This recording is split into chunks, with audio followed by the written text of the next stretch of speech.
British east India company ने भारत में अपनी पकड़ मजबूत की तो उनके सामने एक बहुत बड़ा सवाल था। आखिर इतने बड़े उपमहाद्वीप से एक सिस्टम के तहत रेवेन्यू कैसे वसूला जाए। मुगलों का जो पुराना सिस्टम था वो उनके लिए काफी नहीं था, तो इसी जरूरत ने उन्हें 3 बड़ी भू राजस्व नीतियों के साथ एक्सपेरिमेंट करने पर मजबूर किया और इन नीतियों ने भारत के सामाजिक और आर्थिक ताने बाने को हमेशा के लिए बदल कर रख दिया। तो आज हम क्या क्या देखने वाले हैं। सबसे पहले ये कि एक नई पॉलिसी की जरूरत ही क्यों पड़ी, फिर एक एक करके तीनों सिस्टम्स को समझेंगे, परमानेंट सेटलमेंट, रैयतवाड़ी सेटलमेंट और महालवाड़ी सिस्टम, और आखिर में इन तीनों को एक साथ रखकर कंपेयर करेंगे। तो सबसे पहला सवाल तो यही है कि पुरानी व्यवस्था को बदलने की जरूरत क्या थी। देखिए, असल में मुगलों की जो लैंड रेवेन्यू पॉलिसी थी वो काफी जटिल थी और ब्रिटिशों का जो मकसद था ज्यादा से ज्यादा मुनाफा कमाना, उसके लिए फिट नहीं बैठ रही थी। उन्हें एक ऐसे सिस्टम की फौरन जरूरत थी जो स्टेबल हो, प्रेडिक्टेबल हो और हाँ, उनके फायदे में हो। तो उनके सामने ये पहाड़ जैसा सवाल था। एक ट्रेडिंग कंपनी, सोचिए एक कंपनी पूरे के पूरे उपमहाद्वीप पर असरदार तरीके से टैक्स कैसे लगा सकती है। इसी एक सवाल ने उन्हें 3 अलग अलग रास्ते तलाशने पर मजबूर किया और इसकी शुरुआत उन्होंने की जमींदारों के साथ एक डील करके। और यहीं से हम उनकी पहली बड़ी पॉलिसी पर आते हैं, परमानेंट सेटलमेंट या स्थायी बंदोबस्त। इसे 1793 में लॉर्ड कॉर्नवालिस ने लागू किया था और इसकी पूरी प्लानिंग जॉन शोर ने की थी। इसका सीधा सा मकसद था लैंड रेवेन्यू के लिए एक फिक्स्ड, एक परमानेंट अमाउंट तय कर देना। अब इस पूरी व्यवस्था के सेंटर में थे जमींदार। देखिए, पारंपरिक तौर पर उनका काम सिर्फ टैक्स इकट्ठा करना था, लेकिन इस नए सेटलमेंट ने सब बदल दिया। उन्हें बना दिया गया जमीन का मालिक, वो भी वंशानुगत। ये एक बहुत बहुत बड़ा बदलाव था जिसने गांव में पावर के पूरे इक्वेशन को ही बदल डाला। तो ये सिस्टम लागू कहां हुआ? बंगाल, बिहार, उड़ीसा और मद्रास और वाराणसी के कुछ हिस्सों में। अब इसकी खास बातें क्या थी?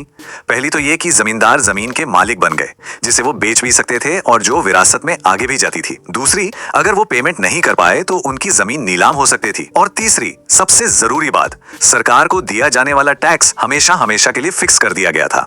अब यहाँ एक बहुत ही दिलचस्प आंकड़ा है जो दिखाता है कि सिस्टम कितना सख्त था।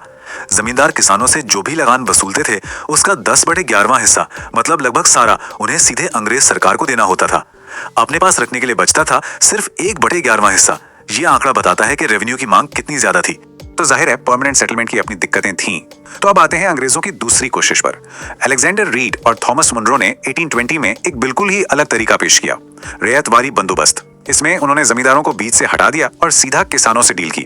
इस सिस्टम का सबसे अहम शब्द है रैयत। रैयत मतलब सीधा साधा किसान या काश्तकार। अब रैयतवाड़ी बंदोबस्त के तहत एक बहुत बड़ा बदलाव किया गया। किसानों को ही उनकी जमीन का मालिक मान लिया गया। मतलब ये पहली बार था कि किसान बिना किसी बिचौलिए के सीधे सरकार को जवाब देते। ये व्यवस्था मद्रास और बॉम्बे प्रेसिडेंसी के कुछ हिस्सों में लागू हुई। और इसकी खास बातें क्या थीं? पहली, किसानों यानी रैयतों को जमीन का मालिक माना गया। दूसरी, रेवेन्यू सीधा हर किसान से अलग अलग इकट्ठा किया जाता था। और तीसरी, और ये बहुत जरूरी है, कि ये सेटलमेंट परमानेंट नहीं था। इसे हर 20 से 30 साल में रिवाइज किया जाता था, जिससे सरकार को रेवेन्यू बढ़ाने का रास्ता मिल गया।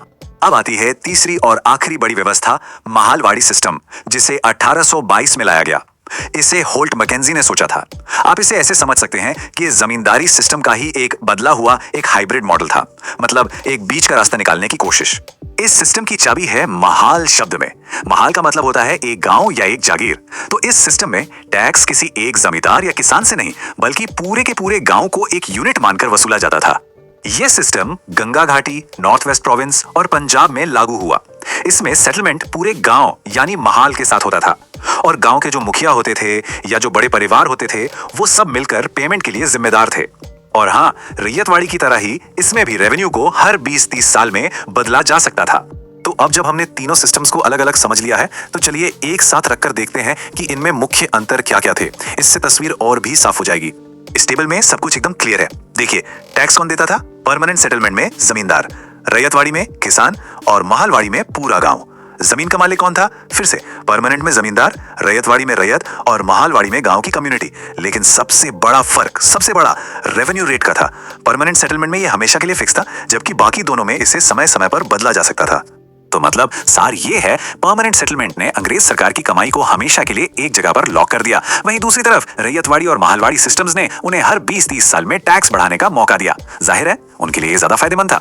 तो कुल मिलाकर ब्रिटिशों ने 3 अलग अलग मॉडलों के साथ एक्सपेरिमेंट किया। एक जिसमें डील जमींदारों से थी, दूसरा जिसमें सीधा किसानों से, और तीसरा जिसमें पूरे गांव को एक साथ लिया गया। हर सिस्टम भारत के एक अलग हिस्से में लागू किया गया और उसके नतीजे भी बहुत दूर तक गए। और ये सारी बातें हमें आज के एक बहुत जरूरी सवाल पर लाकर खड़ा करती हैं।